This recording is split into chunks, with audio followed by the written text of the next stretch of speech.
दापोलीवरून आता बुरंडी समुद्रकिनारी चाललोय. दापोलीच्या इकडे 35 किलोमीटर आहे कृषी विद्यापीठापासून. ही कृषी विद्यापीठाचा भाग आहे. सगळा परिसर हा कृषी विद्यापीठाचा आहे. इकडे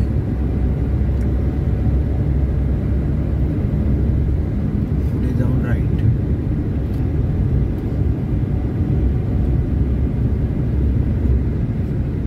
तिथे पण एक शॉप आहे, तिथे पण मिळते सगळं.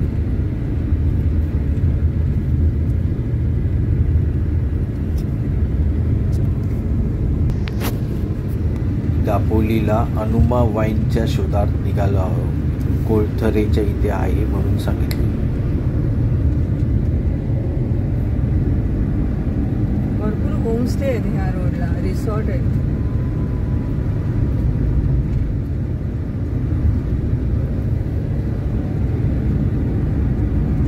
लाडघर लागतं ना मध्ये.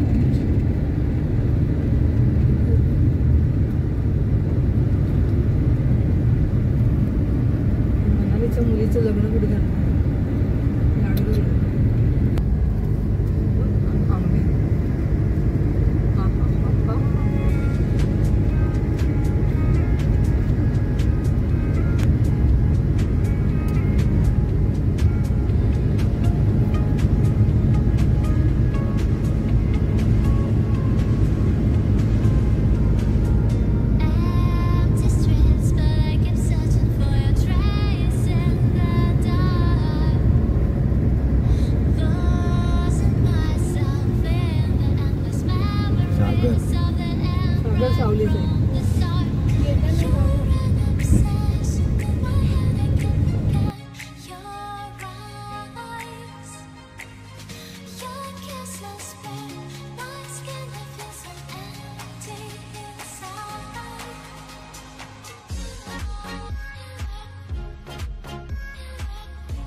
अमोक इथे आलो आहेत आम्ही.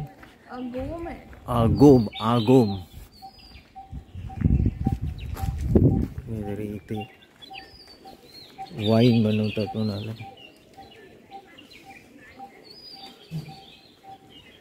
सरबत आगोम आगोम आगोम.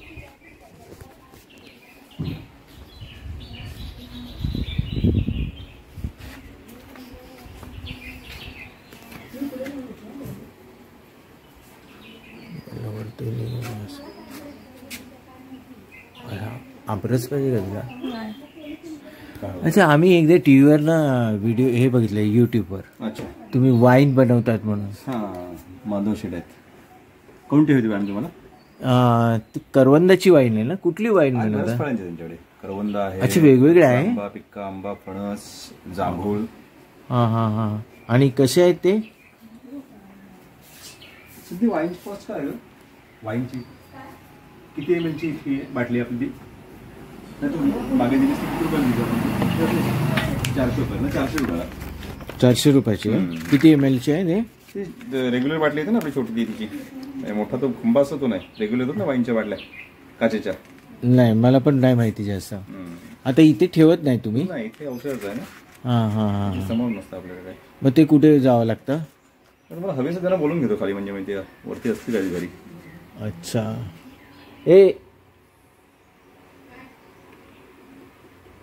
हे केसाचं तुम्ही दाखवलंय ते केशाने नाही ते काय ऑइल आहे का गोळ्या? त्याने काय होतं? केस गळायचे सांगतात. हेअर फॉल असेल तर दोन्ही घ्यायचं. हा नुसतं तुम्हाला ग्रोथ सुधारण्यासाठी वगैरे हवं असेल किंवा एक हेल्दी म्हणून तर नुसतं तेल लावून चालतं. ते वनस्पती आहेत ब्राह्मी म्हाका वगैरे सगळ्या. हा इकडे ना मला इथे 350 मिळेल. काय आहे ते? बरोबर आहे आमरस. आणि हा घेऊन जायचा आणि ते काय दुसरं ते पण केसांसाठीच आहे. ते काय वरती? केसांसाठीच आहे. हा ते हे अर्क आहे. पूर्वी असे अर्क होते ते डायल्यूट करायला लागायचे खोबरेल तेलामध्ये. आता आपण रेडी टू यूज पण देतो. ते तयार आहे. औषध सारखंच आहे. हे रेडी आहे. कसं होतं म्हणजे आपली तक्रार यायला लागली आता हल्ली पॅराशूटची बाटली ओपन होत नाही ना ती पॅक येते. मग आम्ही 100 ml ला हे अगोदर टाकायला सांगायचं 10 ml अर्क. मग आपण रेडी द्यायला लागलो. म्हणजे काय ऍड करायचं नाही? नाही डायरेक्ट अंघोळ करायच्या अगोदर रात्री तुम्ही लावू शकता. ते आठवड्यातून 3 वेळा कंपल्सरी लावायचं पण हेअर फॉल असेल तर. आणि तेल हे हवंच नाहीतर मग केसांना कमी पोषण मूल्य काय येणार ना.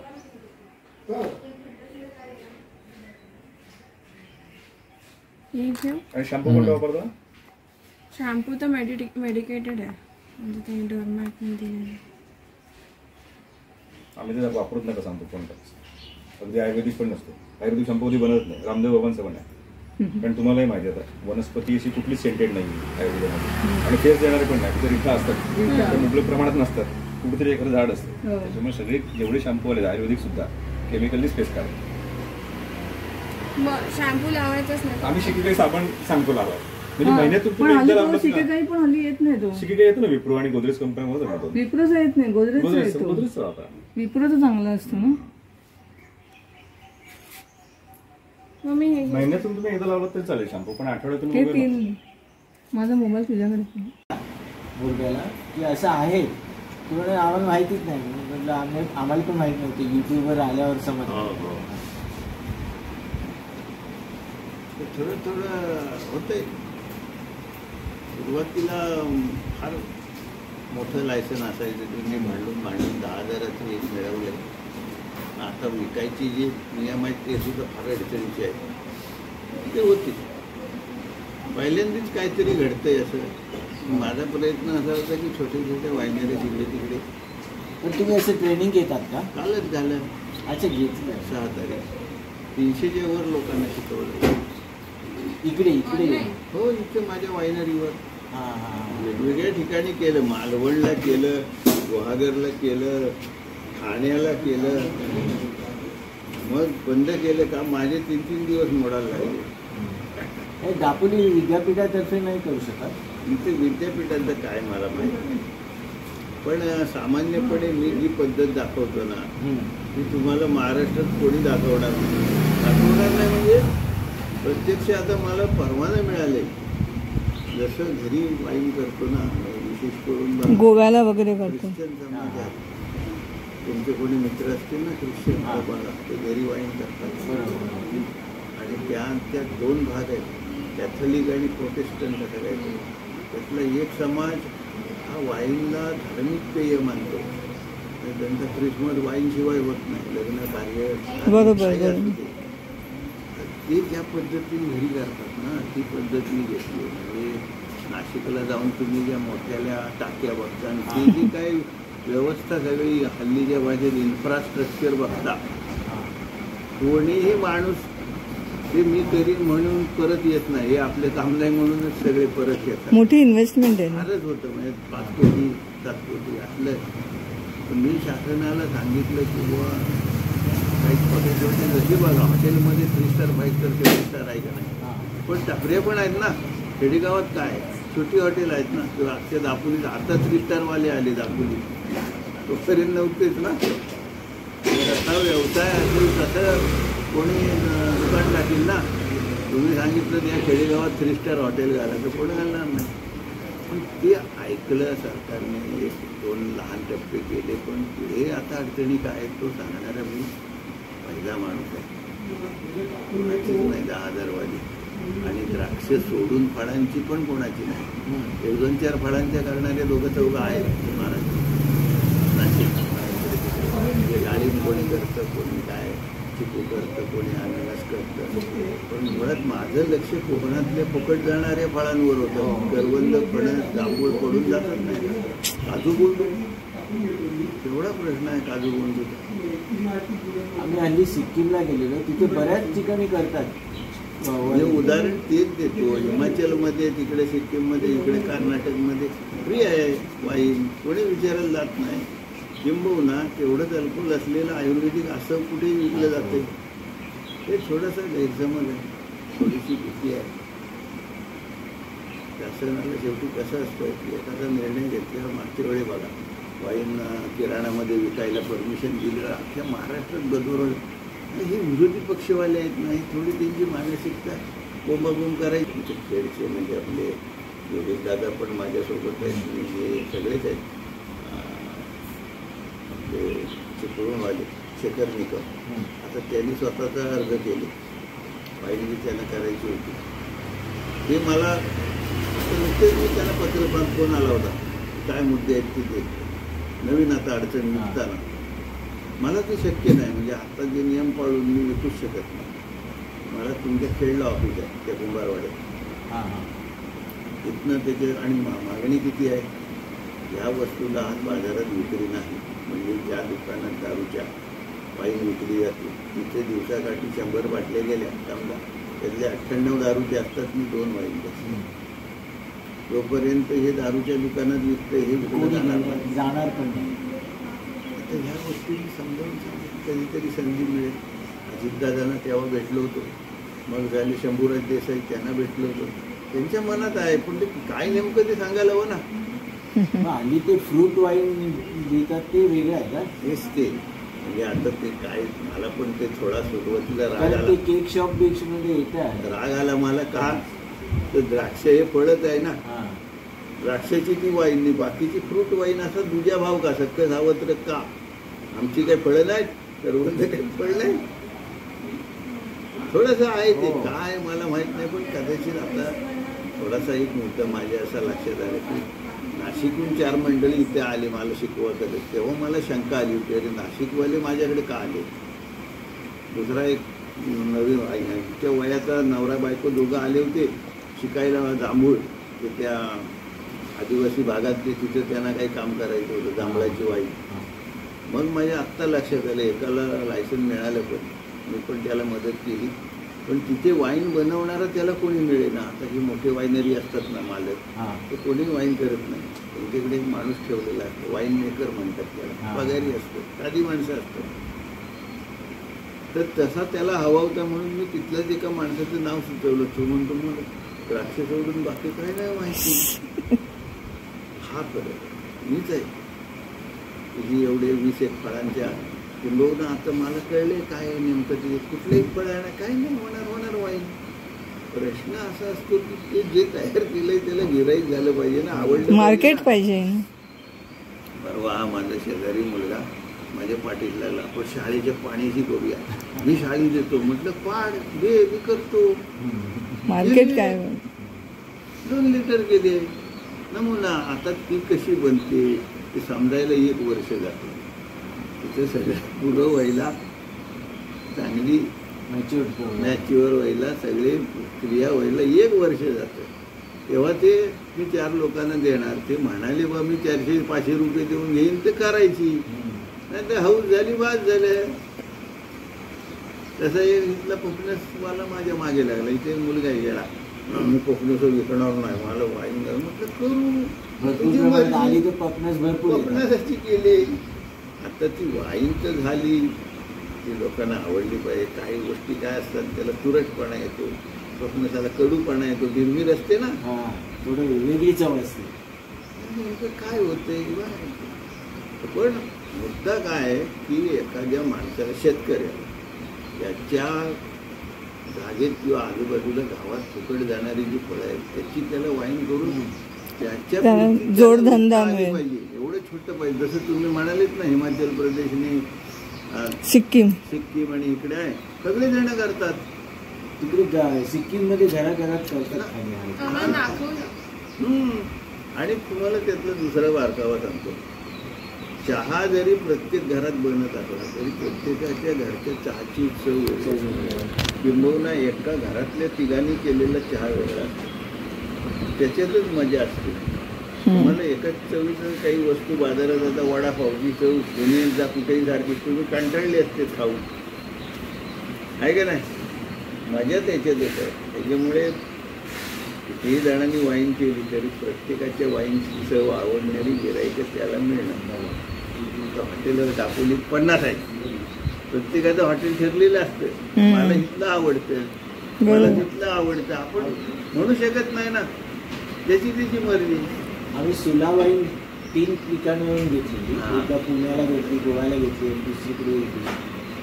तिघांची चव वेगळी निघाली. काय माहित नाही की सुला वाईन कशी काय असते. नाही त्याला जे बारकावा जो आहे ना आपण 2 शब्द वापरतो मॅन्युफॅक्चरिंग आणि क्राफ्टिंग करतो की नाही.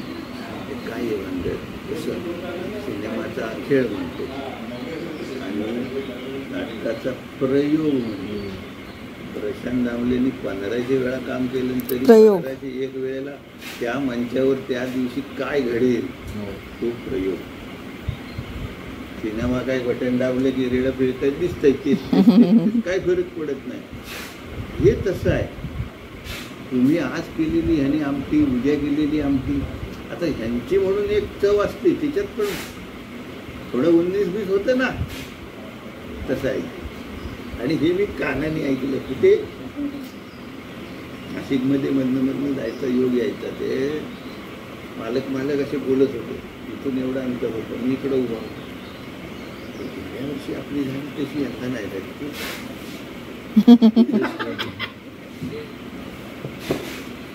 आणि त्याचं कारण आहे तसं तुम्ही दही लावता की नाही बघा. उन्हाळ्यात वेगळी चव काय असतं. ते टेक्निक आहे ना त्याचं. ते जजमेंट जमलं पाहिजे. ते पण आहे. त्या वेळेचं हवामान तापमान ते आपल्या हातात नाही ना. फरक होतो. अनेक गोष्टी असतात. म्हणजे तुम्ही कुठल्या तापमानाला विरजण लावताय, किती लावतात ते पण किती लावताय, त्या विरजणाचा आंबटपणा काय आहे, त्या विरजणाचा स्वाद काय आहे तो उतरतो त्याला. बरोबर. अशा काही गोष्टी बारीक बारीक आहेत त्याने थोडे थोडे फरक पडतात. म्हणून ते वाईन हे क्राफ्टिंग आहे. क्राफ्टेड. आणि दुसरं असं आहे की बघा खरं म्हणजे सुलामध्ये एवढा फरक पडायला नको. कारण ते कंट्रोल टेम्परेचरला फर्मेंट करतात. ते नवल वाटलं हे नाही करत. कसं काय फरक आलाय. हे घरगुती सारखं म्हणजे आमच्या इथे लाईटचा भरवसा नाही. 6 महिने त्याला 20 डिग्रीला ठेवा, 18 डिग्रीला ठेवा आणि ते एवढेल्या टाक्या विक्या हे आपलं कामच नाही. सर माझ्या डोळ्यासमोर छोटं युनिट होतं आणि अजूनही मी प्रयत्न करणारे की हे 10,000चं सुद्धा व्याप माझा 50-60 लाख रुपये झाले. थोडं करताना 3-4 वर्ष एकर आज 10 गेले, उद्या 20 गेले, मग बेरीज मारले तर 60 लाख झाले. एवढं पण नको पाहिजे ना. विहीर पण त्यासाठी केली तुम्ही. विहीर पण तुम्ही हे केली. विहीर काय बिल्डिंगलाच खर्च. आता माझ्या इथे हा जो मांडव आहे ना समजा असे एक मी मुख्य बिल्डिंग बांधली म्हणजे पक्की अशी भिंती सगळं घरासारखं. मी इकडे एक मांडव काढला, तिकडे एक मांडव काढला, मग तो बंद केला. आज काही नसतं उघडच शेड. पण तरी 1000च्या वर चौरस फुटाला खर्च आहे बांधकामाला. आता 3,500 चौरस फूट माझं बांधकाम आहे. 35 लाख गेले ना त्याच्यात. असं आहे. आणि म्हणजे हा कसा पहिला प्रयोग होता. मी पहिलाच होतो. मी करते. मध्ये मला परत एक संधी मिळाली. शंभर देसाई आले होते एका कार्यक्रमाला या 4 फेब्रुवारीला दादरला. ते आधी होते एक्साईज मिनिस्टर. तेव्हा मी भेटलो होतो. ह्या दादानीच मला आत बोलावलं, योगेश दादानी. त्यांनी सांगितले माझं एक मान आले त्यांना करतात ते आले ते बरोबर सगळं वाटते. मला आत नेला. ते शंभूराज म्हणाले तू कशी करतो गोंडाची वाईन कशी करतो. सांगितलं ना असं असं करतो मग पुढं खाली काय गाळ उडतो म्हणून म्हटलं तिथे खत होतं. मग ह्याच्यात काय पोल्युशन काहीच नाही. हो म्हटलं साहेब मी तेच सांगतोय आमच्यासारख्याला नका ते पोल्युशनच्या भानगडीत अडकवून. काही नाही पोल्युशन. हा मुद्दा झाला. आता परवा परत भेटले. आता पर्यटन मंत्री झालेत. पर्यटनाची मोठी सभा होती. मी गेलो होतो. काय म्हणलं व मला काजूची वाईनचं विचारलं होतं त्या दिवशी तुम्ही उद्या म्हटलं काजूची वाईन माझ्याजवळ होती तेव्हा. काजूची फोटो आहेत माझ्याकडे. काजूची वाईन दिली. समोर 600-700 लोक बसले होते पर्यटनवाले. म्हटलं साहेब मला 10,000चं लायसन दिलं मी वाईनरी केली. पण हे जे सगळे पर्यटनवाले त्याला प्रत्येकाची वाईनरी काढता आली पाहिजे. अशी 1000-1000 लिटरची तुम्ही परवानगी द्या. तेव्हा मी संधी साधली. आता पुढं कधी होईल. कारण जसं प्रत्येक पर्यटनवाल्याचं किचन असतं ना रेस्टॉरंट असतं की नाही त्याचे पदार्थ हे त्याचे असतात चव. होमस्टे भरपूर येतात. तसं त्याने वाईन केली पाहिजे. प्रत्येकाने वाईन केली पाहिजे आणि प्रत्येकाची चव वेगळी येणार आहे. म्हणजे माझ्या गावात 4 जण असले तर कोणी माझ्याकडली होईल कोणी त्याच्याकडली होईल कोणी त्याच्याकडली होईल असं होणार नाही. आणि होत नाही. चहा बघा ना प्रत्येकाचा जमतो. असं कधी झालं काय ह्याचं त्याचं दुकान बंद पडलं कोण जात नाही असं नाही ना होत. कमी जास्त जमतं. येवले अमृत का काय आहे तो अमृतुल्य एखाद 2 होतात ते पुढे जात. मला समजा जमलं तुझ्या समोर. आता त्यांनी बघितलं ना काय केलं त्यांनी. आपला एवढा कप असतो त्याच्यात त्यांनी एवढंच आणलं. कसं त्यांनी बिझनेस स्ट्रॅटेजी बघा कशी आहे. दुनियेत म्हणजे काय काय मागणी आहे ना. आता मुंबईत नवीन काय करून 5 रुपयात 10 रुपयाचा पण चहा देतात. कटिंग काय आहेत ना लोक. हवंय लोकांना 2-3 घोट प्यायला गेलं पुढे हे सगळं होईल. आता जो घेतलं ना अष्टविनायकच्या इथे महाडला 10 रुपयाचं गुळाचं शेवटा एवढं लावलं नाही बोर्ड बघा महाडला गुळाचा चहा. मग त्याचे फायदे काय ते नाही. आता हे धंद्याचे टेक्निक आहे. तुला एक मराठीतली म्हण सांगतो. एखाद्याचं संपत नाही सोनं काल काल आलं कालनी आलं असं शब्द आहे. एखाद्याचं संपत नाही आलं आणि एखादं विकतो काल म्हणजे काय. आलं माहिती आहे तुला सगळीकडे लागणारी वस्तू. काल म्हणजे काय कुठेच लागत नाही कशाला. केळीचं झाड असतं ना त्याचा गाभा त्याला काल म्हणतात. दांडा. हा म्हणजे तू काहीतरी पाहिलंय ते सोलत गेलं ना पूर्वी आम्ही त्याची भाजी करतात. त्याची भाजी करतात. पण ते इतकं विकणारं नाहीये. पण एखादं त्याच असं उठाव करून काहीतरी कॅल्शियम आहे म्हटलं आहे अमुक काय तो विकतो आणि आलंवाला बोंबलत बसतो. अशी म्हण आहे. तसं आहे ते. तू बाजारात जेव्हा विकायचं म्हणतेस तेव्हा ते कसं प्रेझेंट करतेस म्हणा कशा मार्गाने नेतेस किंवा हे कुठल्या साईजमध्ये आणतेस कुठल्या पॅकिंग असं भरपूर गोष्टी असतात. उद्योग करायला 100 गोष्टी बघा. आता अन्न करणाऱ्या प्रत्येक गोष्टी ते हॉटेल घालणारे किती आहेत. कसं असतं एक तर त्याला तिथे तुम्ही काय म्हणता की काय हल्ली शब्द वापरतात पोटेन्शियल किती आहे ना. तुला जो व्यवसाय करायची ती तिथे त्या जागेला पोटेन्शियल किती त्या गणिताने तू सगळं मांडतेस ना. इमारत केवढी घेऊया स्टाफ किती वगैरे वगैरे तसं. पण वाईन लाईनमध्ये हे छोटं नव्हतंच. म्हटलं 2 लाख वर्षाला लिटर 2 लाख हा खाऊ नाही येत. ते 5 कोटी वर जातं सगळं गुंतवणूक. आणि दुसरं म्हणजे त्यांचं लाईटशिवाय चालत नाही. आमच्या इथे लाईटचा नसतो भरोसा. मग मी इथे घरी प्रयोग करायचो ना तर हे जुनं घर आहे लाकडी आहे मातीच्या भिंती आहेत किंवा तिथे गारपणा असतो जो तेवढा पुरला. किती वर्ष जुनं आहे हे घर. खूप जुनं आहे 125 वर्ष जुनं आहे. ही पडवी सोडून असलं तिथे म्हणून तिला सांगत येतो दरवाजा ते पण. हा तो ओसरी म्हणतात त्याला. ओसरी. हा दरवाजा एवढाच होता. माझं डोकं लागायचं. मग आता हे सगळे भानगडी आल्या इथे उंच पाहिजे म्हणून ही आम्ही 93 साली पाडली. बाबरी मशीद पडली तेव्हा आम्ही हे पाडत होतो आणि उंच केलं. अच्छा मला एक विचारायचं होतं. आता वाईन तुमची झाली ही बरोबर झाली पिण्यायोग्य आहे काय काय त्याला सर्टिफिकेट म्हणजे असं पॉयझनस नाही काय असं? पॉयझनस नाही होत नाही. मी त्याचा खूप अभ्यास केला किंवा माहिती घेतली. फर्मेंटेशन होताना त्याला जर ऑक्सिजन लागला नाही तर अल्कोहोल बनतं. ऑक्सिजन लागला तर ॲसिटिक ॲसिड बनतं, म्हणजे तुमचं फ्रूट व्हिनेगर. विनिगर ते ॲसिटिक ॲसिड सारखा मिळतो. आणि तुम्ही जे विषारी म्हणताय ते मिथाईल अल्कोहोल असतं. हे लक्षात, हे इथाईल अल्कोहोल असतं. फर्मेंटेशनने जे बनतं तेच विषारी आणि त्याच्यामुळे ते मिथाईल असतं. फर्मेंटेशनने मिथाईल बनत नाही, बनतं पण ते इतकं कमी असतं ज्याचा त्रास होत नाही. मी जी चौकशी केली किंवा आता 14 वर्ष मी करतो, मला कधी तो अनुभव आला नाही.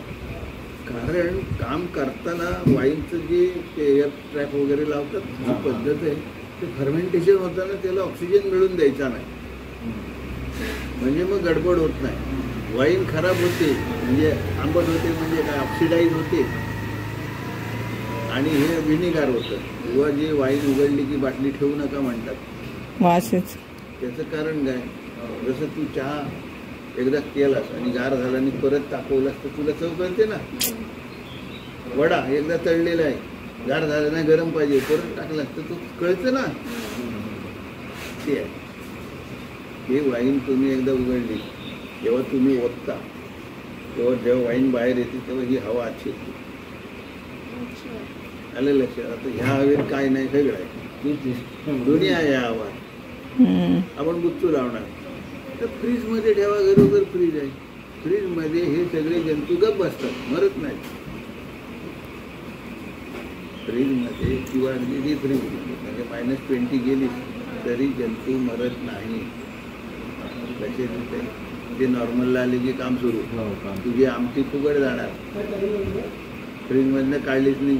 नॉर्मलला आली की 4 तास ठेव, फुगड जाणार. जंतू इनॲक्टिव्ह होतात. जसं तुम्ही थंडी लागली की गप बसता घरात पांघरून घेऊन, जरा बरं झालं की धावता का नाही. जास्त ऊन झालं की परत घरात येतात पंख्याखाली. तोच नियम आहे. आम्ही सिक्कीमला ना एका झाडाच्या फुलापासून वाईन त्यांचं ते सिक्कीमचं झाड आहे ते. आपल्याकडे मोह नाहीये का.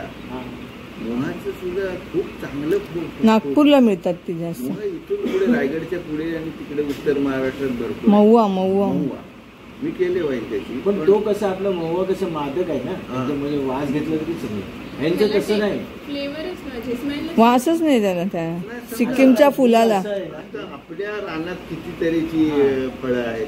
ती आता मी आंधणाची वाईन केली होती. मी एका शिकवलं, त्यातली एक मुलगी कुडाळची होती. तिने तिकडे अटकं असतात, अटकं रेड कलरची खेडच्या भागात आहेत, आमच्या इकडे नाही. तिचं केलं, तोरणाचं केलं, निवडून तोरणं असतात ना, जंगलात असतात ती सगळी. माझं म्हणणं तेच होतं. आपला जो हे सोन्या हो कोणी असलं तर ते पहिलं हे फेकून द्या पाहिजे असलं तर सरबतने नवीन करून ठेवा. हा हे 2 दिवस फ्रीज बंद होता ना, ते पिऊन बघ, खराब झालं असेल. तर ह्या सगळ्या फळांकडे लक्ष गेलं. आपल्या कोकणाची जी ताकद आहे ना, ती बिन पाण्याची फळझाडं ही आहे, शेती नाही. लावलेली नाही आहेत ना. लावली नाही कोणी. आता लावतील ना. आता मी करवंद लावायला सुरुवात केली. मला त्याच्यात शोधून काढायचं, सिलेक्शन करायचं, विद्यापीठाला बनवून टाकलो, लक्ष देत नाही. त्यांना काय मला कळत नाही. ते कमर्शियल मध्ये टुवर्ड्स कमर्शियल चाललेत ते. नाही कमर्शियलच सांगतोय मी. त्याने एक बोल्ड म्हणून काढून बसले बोंबलत. हो तेच त्याला काही चव नाहीये. ते जूनमध्ये पिकतं, काय उपयोगाचं आहे. तुम्ही मार्चमध्ये पिकणारं, एप्रिलमध्ये पिकणारं द्या. वाईनसाठी चांगलं काढा शोधून. आधी कसं असतं, एखादं फळ चवीला काय लागतं हा एक विषय असतो. आता त्या द्राक्षामधलं कॅबरनेट म्हणून एक जात आहे, कॅबरनेट. ते द्राक्ष तू खाऊ शकतो. आपल्या इकडे नाही होत ना. ते खाटा इकडे होतं, तिकडे द्राक्ष इकडे एवढी होत नाही. पण त्या वायनरी आहेत ना, त्यांना पर्याय असतो कुठलं लावायचं वाण. ते मोठ्या प्रमाणात हा लावतात. मग ते लावतात. आता भरपूर आलेत, म्हणजे द्राक्षामध्ये आता भरपूर व्हरायटी आल्या आहेत. पण द्राक्ष सुद्धा एकेकाळी जंगली वेळ, हो. जसं आज करवंदाला आपल्याला वाटतं, पण मला खात्री आहे उद्या करवंदाची बागायत म्हणा, कारण ती काळाची गरज आहे. यांच्या वाईनमध्ये शुगर पर्सेंटेज किती असतं? शुगर नाहीशी होते ना, जास्तच अल्कोहोल होतं ना. मग तुम्ही घालता किती त्याच्यावर. सुरुवातीला जास्त घातली, त्यातलं गणित असं आहे की 15% वर अल्कोहोल बनत नाही.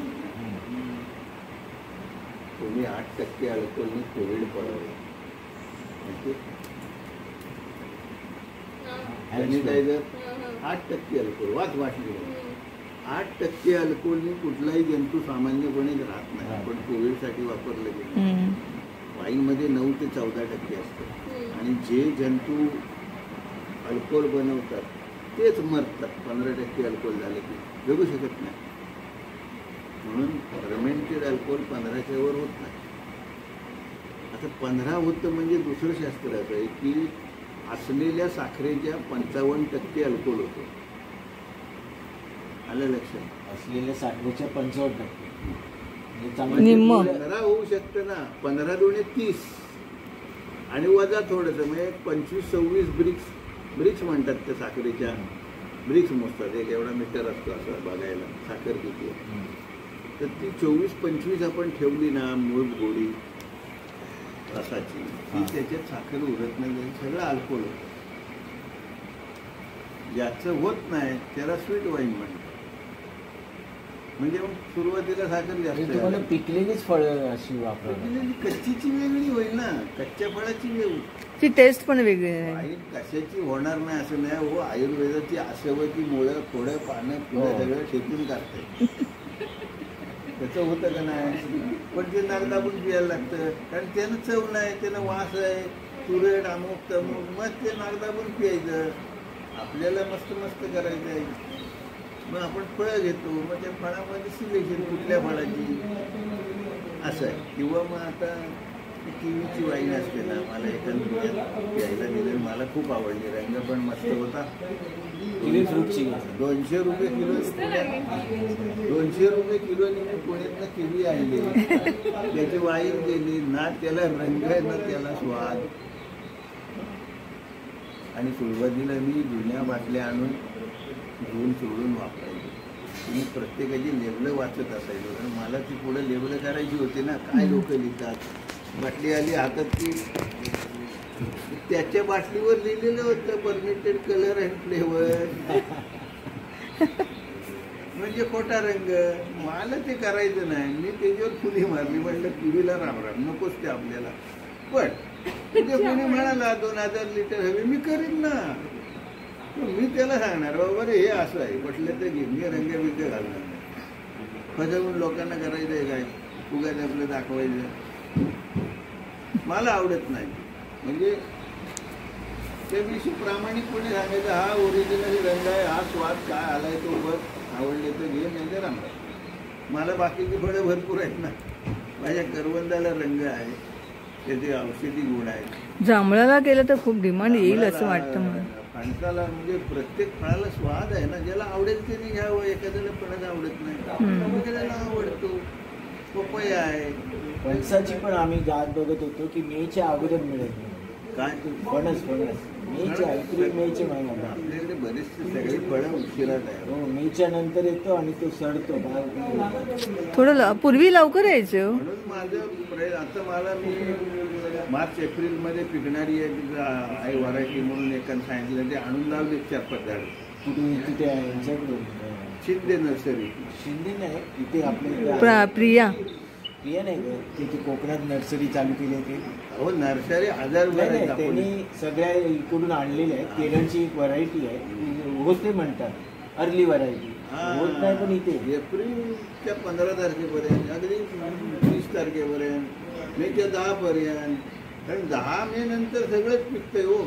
काय काय करायचं, आंब्याकडे बघायचं, कैरीकडे बघायचं, फणसाकडे बघायचं, करवंदाकडे बघायचं, जांभळाकडे बघायचं, का काय करायचं. एकाने आम्हाला सांगितलं आहे, पुण्याचा आहे, तो काय म्हणाला, पुण्याचा नाही सॉरी पालघरचा आहे, तो म्हणाला फणसाला ना गवताचा जो भारा असतो ना त्याला बांधून ठेवा बुंडा थंडीच्या अगोदर, थंडी चालू व्हायच्या अगोदर. मग त्याला जरा गरमपणा आला की लवकर फळायचं. बुंदियाला त्याला असेल ना म्हणजे गरमी तयार करणार. हो, प्रयोग करणार. गरम्याचा आणि त्याचा थेट संबंध आहे. आता बघा दक्षिणेकडून दक्षिणायन उत्तरायण कधी सुरू होतं? 22 डिसेंबर बरोबर. जाताना ऑक्टोबर नोव्हेंबर हा रत्नागिरीच्या खाली ऊन जास्त असतं बरोबर. येताना असतं तिथे आंबे लवकर पिकतात. तिकडनं सुरुवात होते ते शेवटी उत्तर प्रदेश. पावसाळ्यात येतात तिकड. ऊन कसं लागते, गरम कसं होते त्याच्यावर कोणती हवा वगैरे वगैरे. आणि दुसरं बघा आपण पाऊस पडला की खात नाही. तिकडले लोक पाऊस पडल्याशिवाय खात नाहीत. म्हणजे त्यांची फळं तिथला निसर्ग पाऊस म्हणजे स्वतःपूर्वी घर उन्हाळा पावसात निघत असतात. ठेवाल काय पावसात उद्या आता उद्या खराब. लगेच त्याच्यात कीड येते. निसर्ग किडतात. ही करवंद 4 दिवस पाऊस पडला की गेली फुकट गेली. हो लगेच कीड होते. आंबा नाही आपल्या इकडे तसं ते त्याच्यावर आहे. सूर्य असा जात असतो ना. देवगड अशा रीतीने आमचा वाईनचा शोध संपला आहे. आता आम्ही लाडकर बीच बघून परत घरी फिरत आहोत.